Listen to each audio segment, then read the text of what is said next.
இப்போது ஜர்தோசி ஸ்ப்ரிங்கை நம்ம எப்படி கட் பண்ணலாம் அப்படின்னு பார்த்தீங்கன்னா, லைட்டாக இழுத்து விட்டுட்டு நம்மளுக்கு தேவையான சைஸஸில் நம்ம இந்த மாதிரி கட் பண்ணிக்கலாங்க. அப்படி இல்லை அப்படின்னாக்கா இந்த மாதிரி டேப் வச்சுட்டு நம்ம இந்த மாதிரி வச்சு கூட கட் பண்ணிக்கலாம். இல்லைனா நீங்கள் ஒரு அட்டையை கட் பண்ணிவிட்டு அதுக்குள்ளே வச்சு நீங்கள் கட் பண்ணிக்கலாம். அப்படியும் இல்லை அப்படின்னா இப்படி ஒரு ஸ்ப்ரிங் கட் பண்ணிவிட்டு நம்ம இந்த மாதிரி இந்த ஸ்ப்ரிங்கை வச்சே நம்ம கட் பண்ணிக்கலாம். இந்த மாதிரி ஸ்ப்ரிங்கை வச்சு நம்ம கட் பண்ணிக்கலாம்.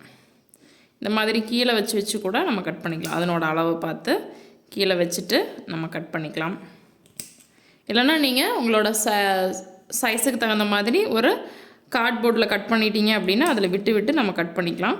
இல்லைனா இந்த மாதிரி கீழே வச்சு நம்ம கட் பண்ணிக்கலாம். எக்காரணத்தை கொண்டு இந்த மாதிரி ஆட்டிடக்கூடாது, ஒரே கட் இந்த மாதிரி பண்ணணும். சரிங்களா?